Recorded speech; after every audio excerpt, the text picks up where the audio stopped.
You don't belong here. Move to economy where your kind fits. That's what she said, loud, clear, and without a trace of hesitation. A flight attendant in a tailored uniform, standing in front of a black man she hadn't even taken the time to look in the eye.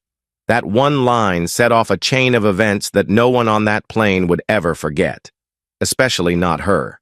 And in just 6 minutes, she would regret every word she said. But before we dive in, tell me, where are you watching from? Drop your city in the comments. Don't forget to subscribe so you never miss a story that shines light where others turn away. And if this one moves you like I think it will, go ahead and tap that like button. It helps more than you know. Now let me walk you into the plush, quiet cabin of Pinnacle Airlines Flight 256 from Atlanta to New York. It was June 18th, just after 5 p.m. Eastern. The seats were soft leather, the air cool and still. Everything seemed calm. Until Marcus Reynolds boarded. He was wearing a navy hoodie and dark jeans. Nothing flashy, just a regular man. Or so they thought. But Marcus wasn't just any passenger. He was the CEO of Pinnacle Airlines. Not only that, he owned 30% of the entire company. He built his fortune from nothing. No shortcuts, no handouts. And today, he boarded that plane not to be pampered in first class, but to see the truth behind the flood of complaints he'd been hearing. People said Pinnacle staff treated passengers of color unfairly, especially when they didn't look wealthy. So Marcus decided to go undercover, dressed like an everyday man, to see it for himself. He took seat 2A. It was his seat. His name was on it. He had the boarding pass, the platinum card, the ID, all of it. But none of that mattered to Claire Morgan. She was 38, white, and sharp-tongued. As soon as she saw Marcus, her eyebrows lifted. "Excuse me," she said, fake sweet. "This seat isn't for you. It's reserved for a VIP. Marcus looked confused, then calm. "That's me," he replied. "I'm in 2A. Got my boarding pass right here." Claire didn't even glance at the pass. She waved over her colleague, Sarah Bennett, who was just as quick to judge. Sarah looked Marcus up and down, then scoffed. "You don't look first class," she muttered under her breath. But Marcus heard it. So did a few passengers nearby. A few rows behind. James Rivera, a 46-year-old Latino man traveling home to see his kids, started recording quietly on his phone. And in the galley, trainee flight attendant Ava Brooks noticed Claire and Sarah exchange a smug glance. Ava had heard stories like this, but seeing it with her own eyes was different. Claire stepped forward, snatched the boarding pass from Marcus's hand, and tore it straight down the middle. "Get to economy," she said. "This seat is going to Miss Harrison." Marcus blinked, calm but firm. "That's not how this works." He pulled out his platinum card and his Georgia driver's license. Claire didn't even glance. "These could be fake," she snapped. "I've seen people try to scam their way up here before. You're not the first." Sarah smirked. "We'll call security if we have to." And they did. Officer Liam Carter, tall, stocky, white, showed up at the cabin entrance. "You can leave the plane or move to economy," he said flatly. "Don't push this." Meanwhile, James kept filming, his hands steady, heart racing. He didn't know who Marcus was, but he knew what injustice looked like. Ava stepped forward. "His pass was valid," she said, soft but certain. "I saw it." Claire shot her a look. "Stay in your place." Ava, Ryan Walsh, the captain, came into the cabin next. "Is there a problem here?" Claire quickly painted Marcus as a disruptive passenger trying to scam his way into first class. Ryan didn't ask questions. "Sir, if you won't comply, we'll have to remove you." Marcus kept his voice level. "Are you even looking at the documents I gave you?" "I don't need to," Ryan said. "It's obvious." That word stung. Obvious. As if Marcus's skin color and hoodie were all the proof Ryan needed. Marcus hit record on his phone. Discreetly. "Log this," he whispered into his headset mic, on the other end. His assistant, Lauren Miles, answered. "Recording's active. Got it." James leaned over to a nearby passenger and whispered, "This is going viral. Watch." In the galley. Claire turned to Sarah and said, clear enough for James to catch on his phone's mic, "He doesn't belong in first class. Let's be real." Sarah laughed. "Definitely not our usual type." Ava overheard it too, and quietly hit record on her own phone. At this point, Marcus had every right to raise his voice, but he didn't. Instead, he stood up, pulled out his phone again, and dialed Lauren. "Just checking you got all of that?" "Everything," she confirmed. "Audio's clear." "Good," he said. "Send a copy to Elena." Elena Torres, Pinnacle's managing director. While Claire was gloating about giving 2A to Elizabeth Harrison, a wealthy white woman boarding with champagne in hand. James turned his camera toward the front. Marcus stood still, breathing deep. Then Liam stepped closer, lowering his voice. "Don't make this harder than it has to be." "I'm not making anything hard," Marcus replied. "You are," Claire returned with a fake smile. "You've got a nice seat in economy. You should be grateful." "For what?" Marcus asked. "Being profiled?" Claire held up a tablet with the seating chart. "There's no record of you in 2A, she said. Marcus looked directly at her. "I saw you change it." "Excuse me?" "You altered the record." Marcus said. "I saw the screen flash when you updated the name." James caught that too, whispering into his phone camera. "She just changed the log." Ava took a breath. "This is wrong," she said. Claire glared at her. "You're new. Stay out of this." "Or maybe," Ava said, "you're scared of what the truth looks like on tape." The passengers around them were watching now, silent, wide-eyed. Claire whispered to Sarah, "Just say there was a mix-up. Blame the system." Sarah shook her head. "This is gonna blow back on us." James zoomed in. "She's confessing," he muttered. Meanwhile, Marcus stared at seat 2A, now occupied by Elizabeth. He thought about all the people who'd sent in complaints, ignored, dismissed, shut down. He had built Pinnacle so no one else would go through what he had at 20 years old, when he was denied boarding for wearing sneakers. And now here he was, 30 years later, reliving it at the hands of his own employees. He said nothing for a moment, just stared at Claire. Then, with quiet control, he said, "You're ruining this airline from the inside out." Claire snorted. "You're lucky we're not calling the cops," Marcus whispered into the mic again. "We'll handle this after landing." Lauren's voice came through. Steady. "Understood." Claire returned to the galley, laughing with Sarah. "Let's get this flight moving," she said. But what she didn't know, what none of them knew, was that the next 6 minutes would turn her laughter into silence, her smirk into panic, and her job into history. Marcus hadn't moved, not an inch. He stayed planted right there in 2A, his seat, holding steady even as the pressure around him built like a boiling kettle. Ryan Walsh, the captain, stormed back into the first-class cabin, eyes sharp, voice louder this time. "You've got two choices," he snapped, not even pretending to stay calm. "Move to economy, or you're getting off this flight." The words came fast and cold, with no room for conversation. Claire stood next to him with arms crossed, and Sarah just behind. Eyes rolling, lips curled into a smirk. Claire added, "You're not even booked here. You're a scammer." Marcus looked straight at her, expression steady. "I showed you my ID, my card, and my boarding pass, and you tore it up." Sarah chuckled, loud enough to sting. "People like you don't belong in this part of the plane. You know that." Those words hit hard. "People like you."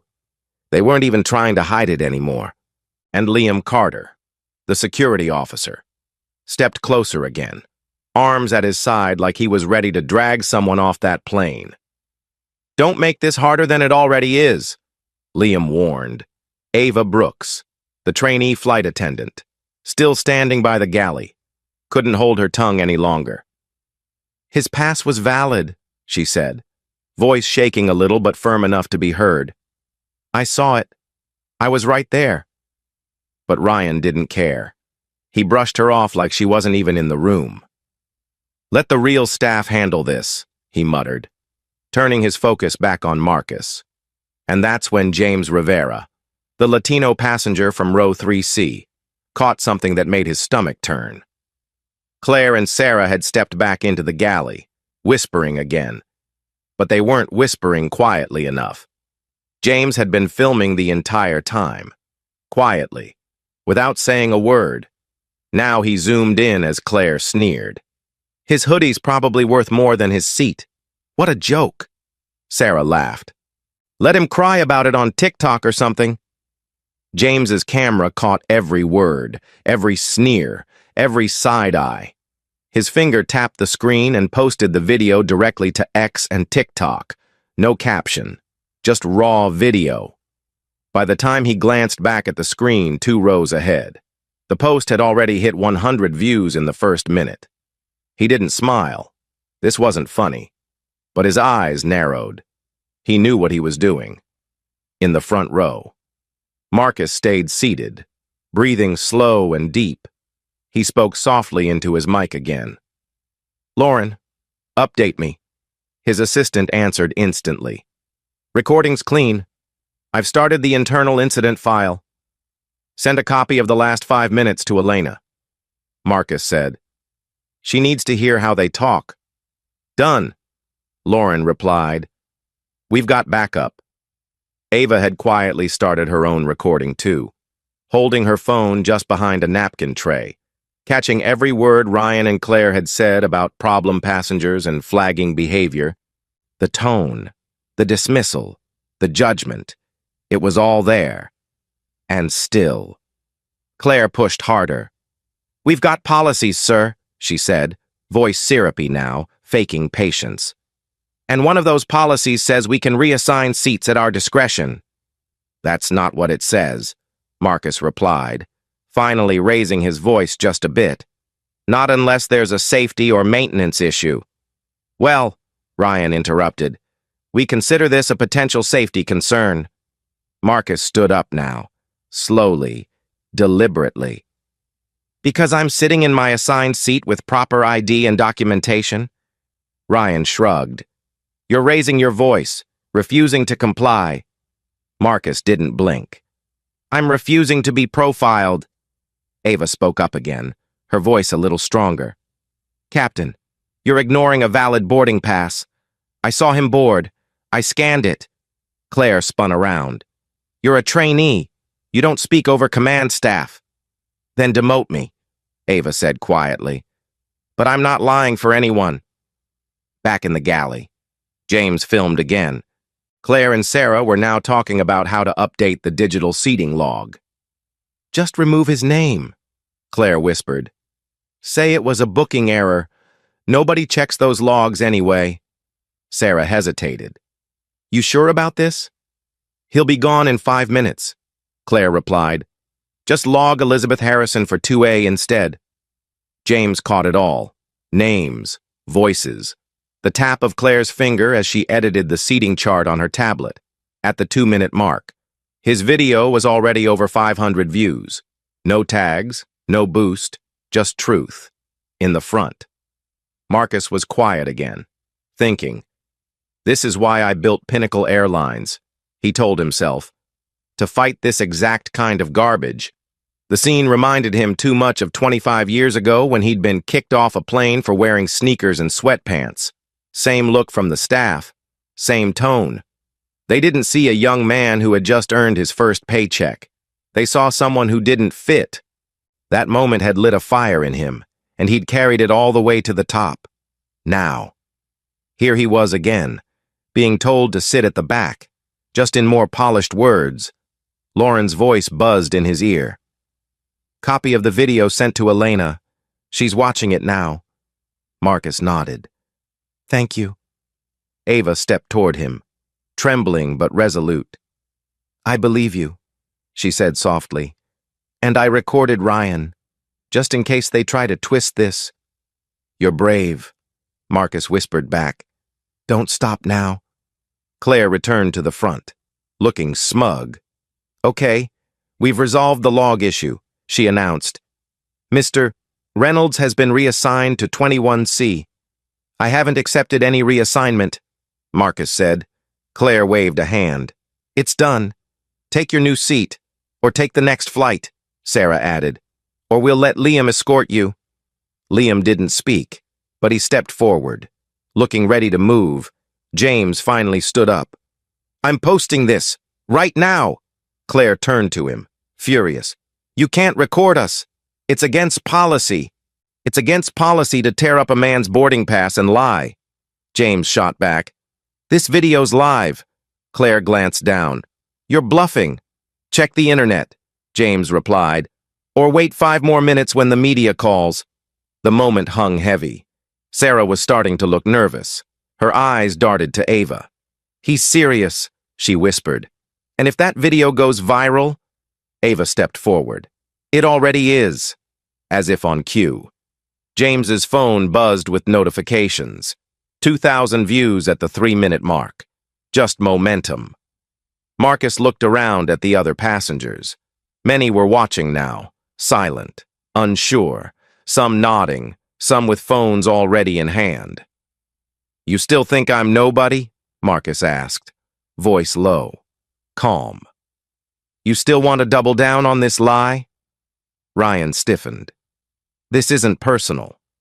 It's always personal when you profile someone, Marcus replied. It's always personal when someone tears up your identity and calls it protocol. Claire opened her mouth, then shut it again. Marcus sat back down in 2A, reclaiming the space like it was his office chair. You've crossed a line, he said, eyes locked on Ryan. And we're going to deal with that. After landing. Ava stood next to him. I'm with Marcus, James added. This whole plane's about to be... And with one last glare, Claire retreated to the galley, but she didn't know the storm was just starting. It should have been over. A passenger sitting in his rightful seat, with his ID, his card, and now the whole cabin watching. But instead, the conflict exploded. Captain Ryan Walsh, clearly rattled but too proud to back down, stepped forward, tapped the intercom, and made the worst announcement of his career. Ladies and gentlemen, we're experiencing a disruption in the first-class cabin. We're asking for cooperation while we remove a passenger who refuses to follow crew instructions. The words echoed through the cabin like a slap across the face. Passengers gasped. James Rivera's phone captured every second, his latest video now pushing 5,000 views at the 4-minute mark. He just announced to the entire plane that Marcus is being disruptive. James whispered into the mic. They're digging their own grave. Marcus remained calm, seated in 2A, hands resting gently on the armrests. He didn't flinch. His silence said more than yelling ever could. Liam Carter, the security officer, moved in with a colder tone than before. This is your last warning, he said. You can leave this seat now or we'll physically escort you off the aircraft. Ava Brooks, the trainee who had been quietly recording, stood beside Marcus now. He's not moving, and you shouldn't be doing this. Liam narrowed his eyes. You're out of line. I'd rather be out of line than silent, Ava replied. Then, Claire returned from the galley with a smirk. Captain says we proceed, and Sarah added, almost like a chorus line. Economy's waiting. James, still recording, whispered to the camera. This is racial bias happening live. You hear how they talk to him? Listen. Meanwhile, Marcus turned his head just slightly toward the passengers behind him. That's when something shifted. The tension snapped, one by one. Passengers began to stand up. A woman in seat 3A turned to Liam. He's done nothing wrong, a man in 4B added. I saw the boarding pass before she tore it up. Another voice chimed in. You're harassing him. And just like that, the first-class cabin began forming a human barrier, not shouting, not fighting, but quietly rising, putting bodies between Marcus and the crew. Ryan looked stunned. This is a security risk, he barked. They're interfering. But no one backed down. James turned his camera to Ava, who raised her phone and tapped the screen. Here's what the captain said when he thought no one was listening, she said, playing her recording for nearby passengers.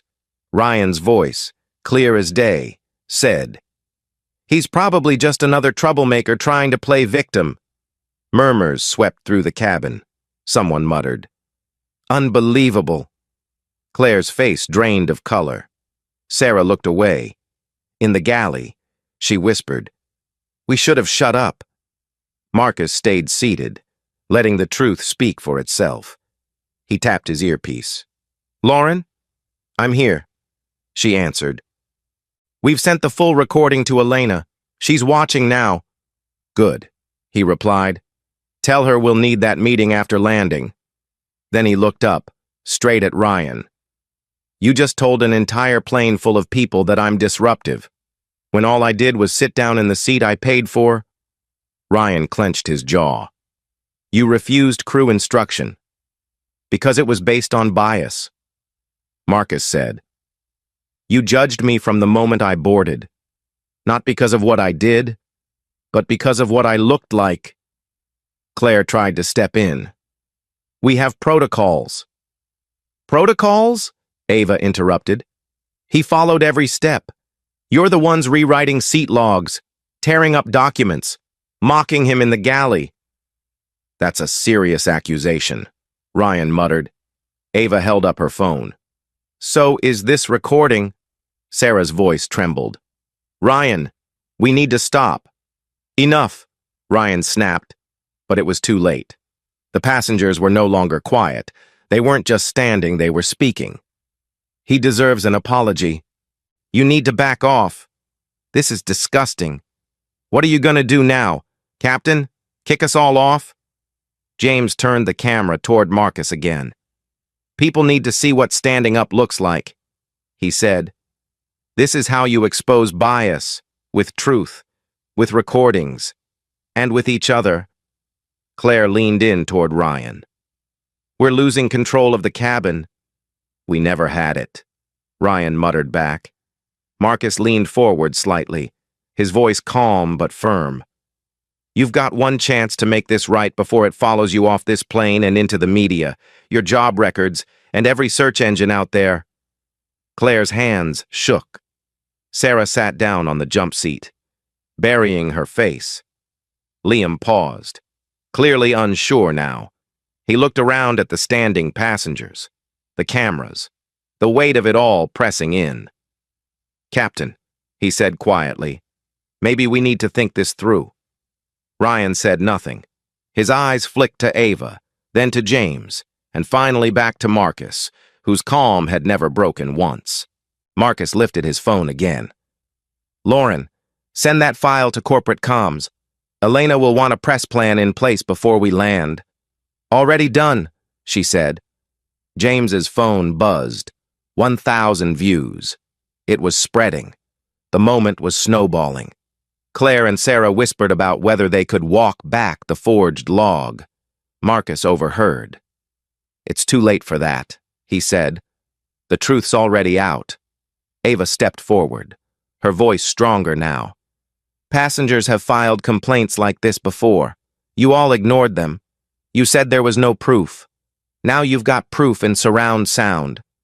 This wasn't supposed to happen like this, Sarah whispered. But it did, Marcus replied. Because bias never stays hidden forever. It always cracks under pressure. And that's when Ryan, the man who had backed his crew through every insult and lie, finally started to falter. His mouth opened, but nothing came out. James turned the camera back to the captain. Anything you want to say now? Ryan looked at Marcus. Who are you? He asked. Voice hoarse. Marcus paused, but didn't answer. Not yet. You'll know soon, he said. But for now, you should start thinking about what kind of leader you want to be when you're faced with a mess of your own making. Ava turned to Liam. You gonna arrest all of us now? Or are you gonna listen? Liam sighed, hands dropping to his sides. I just wanted to keep things calm, he said. Quieter now.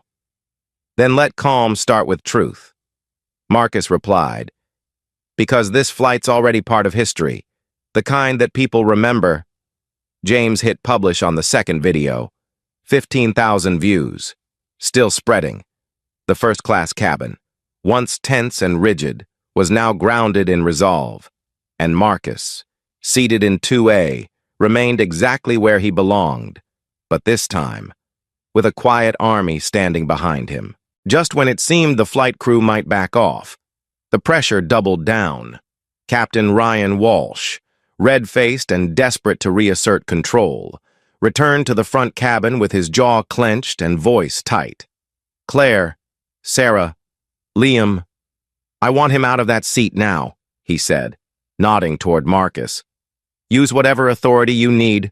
We're done playing games. Claire stepped forward, her voice clipped and sharp. Sir, we're removing you from the first-class cabin. Last chance to move. Marcus didn't blink. He just turned his phone slightly toward her and hit record again. Go ahead, he said quietly. This is still your airline too, isn't it? She snapped, not knowing how right she was, or how wrong she was about who she was talking to. Liam Carter stepped up, grabbing Marcus's elbow, not violently, but firm enough to draw gasps from several passengers. Let's not make this into something bigger than it needs to be, Liam said under his breath. I'm asking you to cooperate. Marcus didn't pull away, but he didn't stand either. It's already bigger than you think, he said calmly, just a few rows back. James Rivera stood up again, phone still recording, camera locked on Liam's grip. He's not resisting. You're grabbing him. James called out. We're all witnesses. Claire moved toward the galley, frantically checking her tablet, likely double-checking the altered seat log. But it didn't matter now. The lie had already cracked open, in the corner. Sarah was pacing, mumbling to herself. Ava Brooks, steady now, stepped directly between Marcus and Liam. You're crossing a line, she said to the officer. That man is sitting in the seat he was assigned. I saw the pass before Claire ripped it up. I scanned it. You don't get to erase that just because of how he looks. Ryan stepped closer, his voice now strained. This isn't your decision. Ava, step aside. I'm doing my job, Ava said firmly. My job is safety. This, what you're doing, is not safe. You're escalating something that started with a boarding pass and a hoodie. A small, older woman in seat 2D rose next, eyes narrowed, voice calm but cold. I saw her tear it up, she said, pointing to Claire. This whole thing is a setup. Another passenger behind her added. Yeah, and I heard them in the galley, saying he doesn't belong here. Liam looked around. His hand was still on Marcus's arm, but he hadn't moved. The moment had frozen. Then came the shift. One by one, passengers began rising, not angry, not shouting, but steady, deliberate. They moved forward, quietly closing ranks. Someone stepped into the aisle between Marcus and the galley. Another moved behind Liam, hands up, not touching, just present. A wall of support began to form, quiet and powerful. You're not dragging him anywhere, one man said softly. We won't let you. Ryan's face paled. Claire looked rattled. Sarah whispered. We need to stop. This is going too far. But Ryan doubled down. This is a violation of FAA protocol. We can't have mutiny on board. It's not mutiny, Marcus said, still seated, voice even. It's clarity. You created this. You fed this with your assumptions, your disrespect, and your refusal to even look at the facts. Then his phone buzzed in his palm. Lauren, he answered without hesitation. We've got the recordings, she said. Both yours and Ava's. Audio is clean, time-stamped. Elena's seen it. She's already briefed corporate. Good, Marcus replied. Set a meeting for after we land. I want full accountability. Already on the calendar, Lauren confirmed. Elena's bringing legal and ops leadership. Ryan glanced at the phone, hearing part of the conversation. Who's Elena? He asked. Marcus didn't answer. Not yet. Claire tried to regain control. You're being disruptive, she snapped again. This is on camera, James said, still filming. You keep saying that, but it's your behavior that's the disruption. This can't go viral, Sarah whispered to Claire. Too late, Ava said, eyes locked on Sarah. It already is. You're part of the problem, and now everyone can see it.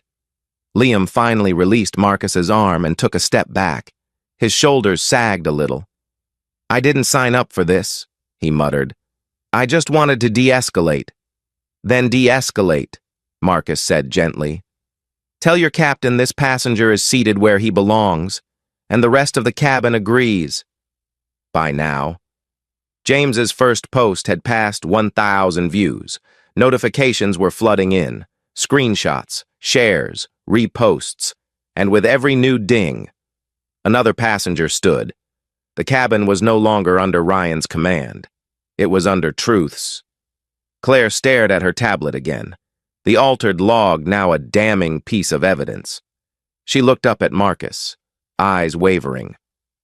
I didn't mean for it to go like this. You never do, Marcus replied. That's the danger of bias. It feels normal until it's caught.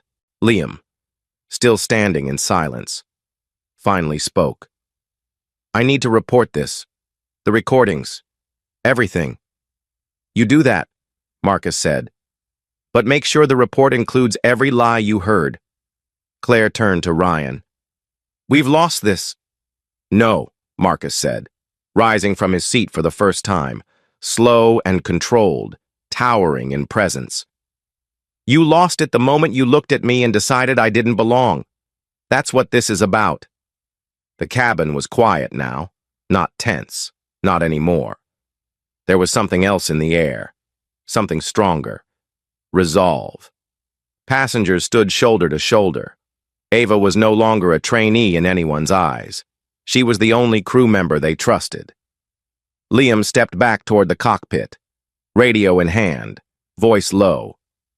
We're standing down on the removal. No threat. Passenger remains in assigned seat. Ryan didn't fight him. He turned and walked away, into the cockpit, not saying another word. Claire followed, hollow and pale. Sarah sat down, eyes glassy. James looked at Marcus. You okay? Marcus nodded once. Yeah. Let's just get to New York. And with that, the barrier of passengers slowly sat down again. No announcement, no orders, just a collective breath, a quiet knowing. Lauren's voice returned in Marcus's ear. Elena says she'll see you at 9 a.m. sharp. She's looped in HR. Wants your recordings played first. Perfect, Marcus replied. We'll let the truth speak. Ava sat next to him briefly. You didn't have to go through this, sir. You shouldn't have. Neither should anyone else, Marcus said. That's the point. James's latest video hit 1,000 views, and they hadn't even taken off yet. For a moment, the cabin was quiet, too quiet. The confrontation had paused, but tension still sat in the air like humidity before a storm. Ryan was still in the cockpit, Claire and Sarah pretending to handle service in silence, and Liam lingering near the galley, shifting his weight like a man realizing he'd been standing on the wrong side of the line. James Rivera had just posted another video, one showing Ava playing the audio recording of the captain's slurs, and within seconds, it crossed 15,000 views. Every phone buzzed, every whisper in the cabin carried the same three questions. Who is this man? Why is he so calm? And why does the crew suddenly look terrified? James, still filming from the side, slowly lowered his phone and leaned toward Marcus. "I just realized something," he said. "You're not just any passenger, are you?" Marcus glanced up, calm as ever, and finally gave the world what it had been waiting for. He stood slowly, turned to face the cabin, and spoke, not loud, not angry, but with the kind of presence that silences rooms and makes people lean in. "My name is Marcus Reynolds," he said. "I'm the CEO of Pinnacle Airlines. I own 30% of this company." Gasps rippled across the rows. A woman up front covered her mouth. Someone else whispered, "Oh my God!" Claire dropped the napkin she was folding. Sarah's eyes went wide. Even Liam froze. "I boarded this flight in a hoodie and jeans to see if the complaints I've been getting were true," Marcus continued. "Turns out, they were worse than I thought." His voice was calm, but the words cut like a blade. "My boarding pass was torn up. My ID and platinum card were called fake. I was labeled a fraud. Not once did any of them check the system or even ask my name." He turned his gaze toward the cockpit. "They were too busy trying to get rid of me." Just then, his earpiece clicked. "Marcus, it's Lauren," came the soft voice of his assistant. "Elena just confirmed we've got the 9 a.m. meeting locked in for tomorrow morning. Full board, full legal, full HR. She's already seen the videos and recordings." "Good," Marcus said. "Let her know I'll be ready. She says thank you for exposing this personally." Lauren added, "And the press team is prepping for after landing." "We'll do this right," Marcus replied, then turned back to the cabin. "I want to thank every passenger here who stood up, spoke out, or simply told the truth. You didn't just protect me.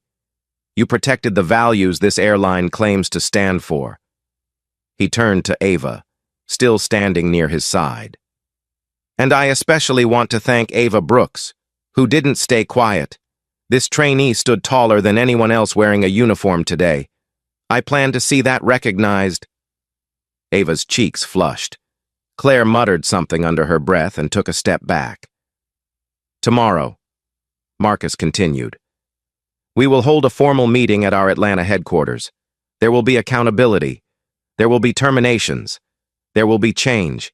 This doesn't get swept under the rug." James lifted his phone again. "Can I get that on record?" Marcus nodded. "Absolutely.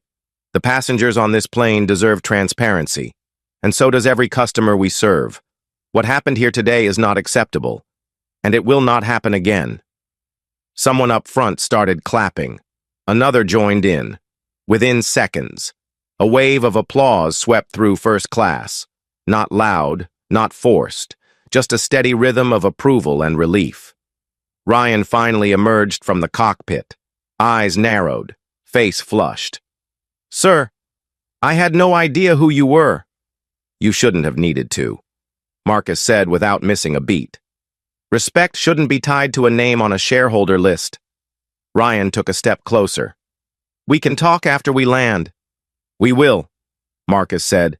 "In front of the board." Ryan's face paled. Claire stepped forward, forcing a smile. "Mr. Reynolds, if there was a misunderstanding—" "It wasn't a misunderstanding," Marcus interrupted. "You made assumptions. You judged based on appearance. And when you got caught, you tried to cover it up." Claire opened her mouth. But before she could say anything, Sarah blurted out, "We were following the captain's lead." Claire turned on her instantly. "Sarah!" "No!" Sarah snapped, panic in her voice. "I'm not going down alone. He told us to clear the seat for Elizabeth Harrison and not ask questions. That's the truth." The cabin went still. All eyes turned to Ryan. "You gave the order?" Marcus asked. Ryan stammered. "I was told by scheduling that she was a priority passenger." "So you overruled a paid, ticketed, verified first-class customer because a white woman was more convenient?" Marcus's voice never rose, but no one mistook it for anything but fury held tight. Sarah continued, voice cracking. We've done it before, swapped seats, reassigned economy passengers who didn't look right. We forged the logs. Captain knew, James whispered. You're confessing. On camera. Marcus nodded slowly. Thank you for your honesty. Sarah, that'll help the investigation. Ryan turned to Claire, who now looked like she was standing on thin ice over deep water. We're not all bad, she said weakly. You're not all anything. Marcus replied. But when bias is ignored, it spreads. That's why tomorrow won't just be about punishment. It'll be about reform. Then he turned to the cabin again. I know some of you have early meetings, connections, places to be. I'm sorry your flight started like this. If you choose to file a complaint, I support you. If you already posted a video, thank you. You didn't know who I was, but you stood up anyway. That matters. Passengers nodded, a few reaching out to shake his hand, others just quietly watching, processing. Ava leaned in, voice soft. I recorded all of it. The moment Claire tore the pass, the galley comments, even the log edits. It's saved to a secure file. You did good, Marcus told her. You stood for what was right, not what was easy. James showed Marcus his phone. 15,000 views and counting. The world's watching. Good, Marcus said, meeting his eyes. Let them. And with that, he sat back down in 2A, not as a man who'd just won a fight, but as a leader already thinking about the work still ahead. The passengers returned to their seats. The cabin exhaled, and somewhere overhead, the plane leveled out, finally flying toward a landing none of them would ever forget. The plane had calmed, but the shift in energy was unmistakable. The tension that once pulsed through the first-class cabin had been replaced with quiet realization. Marcus Reynolds sat back in 2A, not just a passenger anymore, not just a CEO, but the man who had pulled the curtain back on a culture of bias and exposed it in real time. He leaned slightly to one side, tapped the mic on his collar, and spoke with calm precision. Lauren, where are we on the meeting? His assistant answered promptly. Confirmed for 9 a.m. Tomorrow at HQ, Elena's bringing in HR, legal, ops, and media relations. They've all reviewed the videos. They're ready. Marcus nodded to himself. Good. Secure a private room for me at the terminal when we land. I want a quick debrief with Elena before we face the board. Already done, Lauren replied. And Ava's audio files are uploaded, encrypted, time-stamped, and backed up. Marcus looked over at Ava, who sat 2 rows down. She looked nervous, but steady. You did the right thing, he told her. And it matters. You saw something wrong and said something. That's rare. Claire, standing near the galley, scoffed under her breath. She's barely out of training. Marcus didn't even turn to her. And yet, she's the only one here who acted with any integrity. Claire fell silent. Just behind Marcus, James Rivera leaned forward, phone in hand. Video just passed 20,000 views. No tags. It's running on truth alone. Truth has reach, Marcus said, voice even. And we're not hiding from it. After we land, there's going to be a press event. We don't spin this. We confront it. Liam Carter, the security officer, stepped into view. He looked different now, shoulders less rigid, tone less combative. I was wrong, he said plainly. I got caught up in the moment. I should have looked harder, asked questions instead of assuming. Marcus studied him for a second. It's not about whether you got it wrong. It's about what you do now. You want to fix it? Liam nodded. I do. Then show up tomorrow, Marcus said.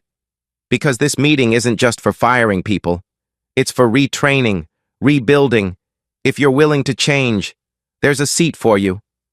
Liam exhaled. Thank you. Sarah, still sitting stiffly with her arms crossed, looked over at Claire. We made it worse. All of us. We thought we were just following the captain's lead, but we went along with it. No questions. Just assumptions. Claire mumbled something about protocol, but it held no weight now. The damage had been done, and Marcus had every receipt.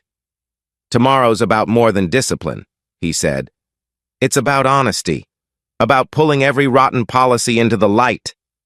Lauren chimed in again through his earpiece. Press invite going out as soon as the wheels touch down. Elena approved a public apology. Do you want to give it yourself? Yes, Marcus said without hesitation. This company bears my name. This flight bears my stain. The apology should come from me. The flight attendant up front finally made a general announcement about descent into New York. Standard script. But everyone in that cabin knew this wasn't a standard landing. This was the start of a reckoning. Ava leaned over quietly. I've never seen anyone do what you did. Not like that. Marcus gave a half smile. It shouldn't have taken this much to get people to see what's been happening all along. She nodded. Tomorrow's a start. Yes, he said. A real one. And as the plane dipped toward JFK, Marcus didn't feel triumphant. He felt focused, resolved. He hadn't just reclaimed his seat. He was reclaiming his company's soul. The next morning at 9 a.m. sharp, the top floor of Pinnacle Airlines Atlanta headquarters was quiet, but heavy with anticipation. Marcus Reynolds entered the boardroom in a dark suit. No hoodie this time, but the same unshakable purpose in his stride. Elena Torres, managing director, greeted him with a firm nod. Around the long table sat HR, legal, communications, and operations, all waiting. But Marcus didn't start with formalities. He began with the truth. Yesterday, your own employees tried to humiliate a paying first-class passenger based on how he looked, he said. That passenger was me. Then he played the audio. Claire's sneers, Ryan's profiling remarks, Sarah's mocking laugh, the forged log. No one looked away. After that, he played Ava's recordings, the honesty, the courage, the moment the cabin turned. When it ended, the room was still. Elena cleared her throat. Based on the recordings and confessions, effective immediately, Claire Morgan, Sarah Bennett, and Captain Ryan Walsh are terminated. They will not be eligible for rehire. Liam Carter will be placed on 6 months probation with full inclusion training and direct oversight. Ava Brooks is to be promoted to a permanent role with commendation. Marcus nodded. That's just the beginning. He walked to the windows overlooking the city and paused. We're initiating a full audit of all cabin crew conduct logs. We're opening up a direct passenger feedback channel.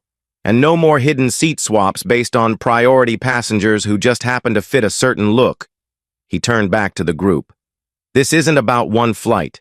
It's about a culture, and we're going to change it. A few hours later, Marcus stood before a wall of cameras at Pinnacle's public media atrium. Reporters waited. Passengers tuned in live. He stepped up to the mic. No script, just honesty. I want to personally apologize to every passenger who watched what happened on Flight 256, and to everyone who ever felt unseen or unheard on one of our planes. He said, I built this company to make flying fairer, but bias doesn't care about your title. It'll come for you anyway. He paused. I wasn't CEO in that moment. I was just a black man in a hoodie who dared to sit in his rightful seat. That shouldn't have to be brave. But yesterday, it was... The cameras flashed, reporters scribbled, but the room was still. I want to thank the passengers who stood up, the ones who said, enough. And I want to thank Ava Brooks, who spoke truth to power while wearing a trainee badge. She reminded us that the uniform doesn't define your strength. Your character does. He nodded to Ava, standing nearby, eyes red but proud. Our reforms begin today. Crew retraining, policy transparency, and a new zero-tolerance rule for bias at every level of this company. No exceptions. As he stepped down from the podium, a few passengers from that flight approached him. Some shook his hand. Others just said, "Thank you." Liam Carter stood in the back of the room, out of uniform now, waiting his turn. When Marcus saw him, he walked over. Liam took a breath. "Thank you for giving me a chance to learn." Marcus extended a hand. "Prove me right." Later that afternoon, Elena handed Marcus a report from the ethics hotline. A former crew member had come forward, confessing that Ryan Walsh had a history of reassigning seats based on appearance. Often under the excuse of safety, regional leadership had looked the other way. That was the final piece. "We'll clean house there too," Marcus said, 3 months later. Pinnacle Airlines had launched a full equity compliance department. Anonymous reports had tripled, but so had resolution rates. And Marcus? He made it personal. He flew every month, unannounced, in coach, in hoodies and jeans, just watching, listening. And every time he looked at 2A, he remembered what it felt like to be told, "You don't belong," and how it felt to say, "Yes, I do."